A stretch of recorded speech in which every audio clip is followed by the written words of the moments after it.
नमस्कार मंडळी. आजच्या आपल्या या व्हिडिओच्या माध्यमातून आपल्याला जाणून घ्यायचं आहे. नुकतीच पुण्यामध्ये खाजगी संस्था चालकांची एक बैठक संपन्न झालेली आहे आणि या बैठकीच्या माध्यमातून त्यांनी महाराष्ट्र गव्हर्नमेंटचा जो शालेय शिक्षण व क्रीडा विभाग आहे त्यांच्याकडे एक मागणी केलेली आहे आणि या मागणीच्या संदर्भात आपल्याला आजच्या आपल्या या व्हिडिओच्या माध्यमातून चर्चा करायची आहे. आणि त्या चर्चेचा जो विषय आहे तो विषय मी इथे घेतलेला आहे. शिक्षण संस्था चालकाच्या पुण्यातील बैठकीत काय निर्णय झालेला आहे तो निर्णय आपल्याला इथं बघायचा आहे. तर हा निर्णय फार एक वेगळ्या प्रकारचा निर्णय झालेला आहे. खाजगी ज्या अनुदान प्राप्त शैक्षणिक संस्था आहेत यांना सर्वप्रथम एक दोन प्रकारचं अनुदान मिळते. एक म्हणजे अ, वेतनाचं अनुदान मिळते. वेतनाचं अनुदान म्हणजे त्या वेतनाच्या अनुदानाच्या माध्यमातून जे काही नियुक्त शिक्षक त्यांच्या संस्थेमध्ये असतात त्यांचा पगार केला जातो. आणि दुसरं जे अनुदान मिळते त्याला म्हणतो आपण इंग्लिशमध्ये त्याला असं म्हणतात नॉन सॅलरी ग्रँट आणि एक असतो सॅलरी ग्रँट. सॅलरी ग्रँट म्हणजे शिक्षकाच्या वेतनावर होणारा खर्च आणि नॉन सॅलरी ग्रँट म्हणजेच त्याला वेतनेतर अनुदान म्हणतो आपण. म्हणजेच वेतना व्यतिरिक्त जे काही शाळेला खर्च लागतोय त्यामध्ये त्याचं स्टेशनरी असते, तिथं काहीतरी वेगवेगळे समजा जो काही त्यांना फंड लागतो त्यांच्या शाळेच्या डेव्हलपमेंटसाठी तो त्या वेतनेतर अनुदानामध्ये येतोय. आणि त्यांचं असं म्हणणं आहे या खाजगी संस्था चालकाचं जे मंडळ आहे महाराष्ट्र लेवलचं त्यांचं असं म्हणणं आहे की हे वेतनेतर अनुदान आमचं बऱ्याचपैकी शासनानं बंद केलेलं आहे. मग हे वेतनेतर अनुदान शासनानं बंद केल्यामुळे शाळेचा वेतनाव्यतिरिक्तचा जो काही खर्च आहे तो आम्ही कसा चालवायचा आणि हा वेतना व्यतिरिक्तचा खर्च चालवण्यासाठीच त्यांनी ही बैठक घेतलेली आहे. आणि या बैठकीमध्ये त्यांनी एक प्रस्ताव तयार केलेला आहे आणि तो प्रस्ताव शासनाला पाठवलेला आहे.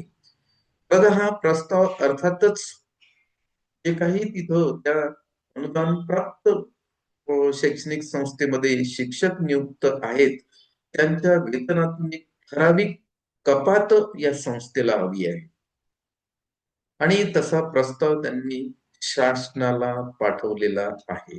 मग आता हा प्रस्ताव योग्य की अयोग्य ते आज आपल्याला आपल्या या व्हिडिओच्या माध्यमातून बघायचं आहे.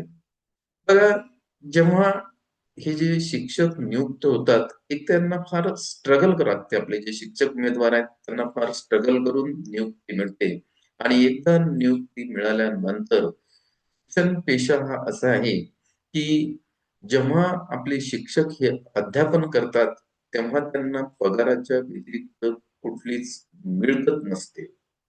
सांगायचं झालं म्हणजे त्यांना फक्त त्यांच्या हक्काचं वेतन मिळते. ते अध्यापन करतात आणि अध्यापन केल्यानंतर त्यांना त्यांच्या हक्काचं वेतन मिळते. पण या वेतनावर सुद्धा आता या खाजगी संस्था चालकांचा डोळा आहे. त्यांना या वेतनातून एक ठराविक कपात हवी आहे. आणि मित्रहो, हे शिक्षण व्यवस्थेसाठी फार धोकादायक आहे. हा जर असा प्रस्ताव मंजूर झाला, जर महाराष्ट्र गव्हर्नमेंटचा जो शालेय शिक्षण आणि क्रीडा विभाग आहे त्यांनी जर हा प्रस्ताव मंजूर केला तर हा प्रस्ताव शिक्षण व्यवस्थेसाठी आणि जे काही नियुक्त शिक्षक आहेत किंवा नियुक्त होणारे शिक्षक आहेत त्यांच्या वेतनावर एक गदा येणार आहे. काही पर्सेंट गदा येणार आहे. तर यांचा काय ठराव आहे, काय निर्णय आहे तो आजच्या आपल्या या व्हिडिओच्या माध्यमातून आपल्याला डिटेल्स मध्ये बघायचा आहे. बघा, या स्क्रीनवर मी त्यांचं जे काय त्यांनी तिथं त्या बैठकीमध्ये चर्चा केलेली आहे आणि काय प्रस्ताव शासनाकडे पाठवलेला आहे बघा त्यावर आपल्याला इथं आपण एक तुमच्यासोबत साधक बाधक चर्चा करणार आहे. शिक्षकांचा पगार त्यांच्या अध्यापनाच्या कार्याचा मोबदला आहे. संस्था चालक त्यातून कायदेशीर परस्पर वसुली करू शकत नाही. शासनाने शिक्षण संस्था चालकांचा हा ठराव स्वीकारू नये, अन्यथा संस्था चालक व शासन यांच्या विरोधात आंदोलन उभं करावं लागेल.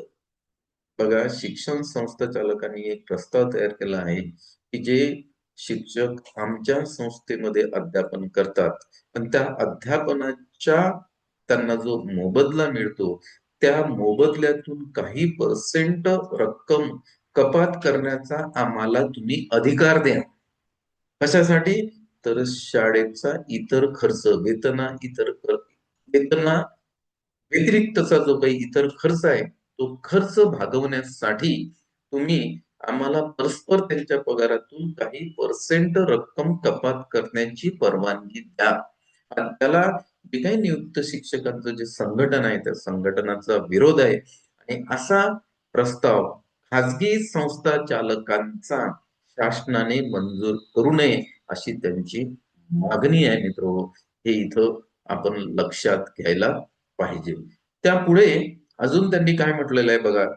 राज्यातील शिक्षण संस्था चालकाच्या झालेल्या बैठकीत, म्हणजे पुणे येथे त्यांची एक बैठक झाली आणि त्या बैठकीत शिक्षण संस्थांच्या शाश्वततेसाठी शिक्षकाच्या वेतनातून ठराविक कपात करण्याचा ठराव करण्यात आला. एक ठराव केला त्याच्यामध्ये की संस्थेचा विकास करण्यासाठी त्या शिक्षकाच्या पगारातून एक ठराविक रक्कम कपात करण्याची परवानगी त्यांना पाहिजे. कोणाला पाहिजे? तर शिक्षण संस्था चालकांना. म्हणजेच मित्र, जे नियुक्त होणारे शिक्षक आहेत खाजगी शैक्षणिक संस्थेमध्ये, किंवा जे आता नियुक्त झालेले शिक्षक आहेत, त्यांच्या पगारावर गदा येणार आहे. हे इथं सगळ्यात महत्वाचं आहे. कारण एक तर तिथं कुठलाच भ्रष्टाचार होत नाही. इमानदारीचा पगार आपले शिक्षक घेतात आणि अध्यापन करतात. परंतु यांना तेही सहन होत नाही. यांना त्यांच्या पगारातून हप्ता पाहिजे, असं म्हटलं तरी चालेल. बघा, कपात करण्याचा ठराव करण्यात आला आहे. संस्था चालक तो सरकारकडे देणार असल्याचे सांगण्यात आले आणि तसा जो प्रस्ताव आहे, तो प्रस्ताव एक ठराविक रक्कम शिक्षकाच्या पगारातून कपात करून तो प्रस्ताव ते शासनाला देणार आहेत.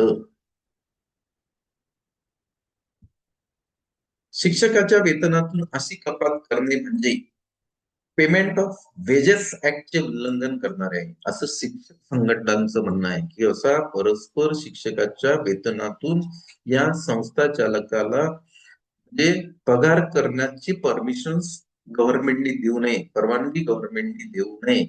जर ती दिली तर मग हे जे संघटन आहे, जे काही नियुक्त शिक्षकांचं, ते कोर्टात सुद्धा जाऊ शकते. आणि एक ऍक्ट आहे, तो कोणता ऍक्ट आहे?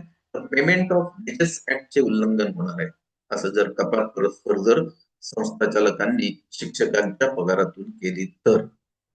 आणि त्यांनी सांगितलं की जर तुम्ही अशी परवानगी दिली, तर त्यांनी इशारा दिलेला आहे महाराष्ट्र गव्हर्नमेंटचा शालेय शिक्षण व क्रीडा विभाग आहे त्याला, की आम्ही न्यायालयात जाण्याचा आमचा मार्ग असेल. ते जी काही शिक्षक भारती संघटना आहे, या संघटनेनं सुद्धा याला विरोध केलेला आहे. तर ही एक पुन्हा आपले जे नियुक्त शिक्षक आहेत त्यांच्यासाठी याची घंटा आहे. आणि जे आता नियुक्तीच्या प्रतीक्षेत आहे, तर नियुक्त शिक्षकांना जर हा निर्णय लागला, तर नियुक्तीच्या प्रतीक्षेमध्ये असलेल्या शिक्षक उमेदवार नियुक्त झाल्यानंतर त्यांना सुद्धा हा नियम लागू होणार आहे. म्हणून अशा या प्रवृत्तीला शिक्षक संघटनांनी, म्हणजे संस्था चालकांची जी प्रवृत्ती आहे, त्या प्रवृत्तीला शिक्षकाचं जे संघटन आहे त्यांनी विरोध केलेला. तर मला व्हिडिओ आवडला असेल, याला लाईक करा, याला शेअर करा. आणि आपण जर माझ्या युट्यूब चॅनलवर नवीन असाल तर त्याला सबस्क्राईब करा. पुन्हा आपली भेट पुढच्या व्हिडिओमध्ये होईल. धन्यवाद.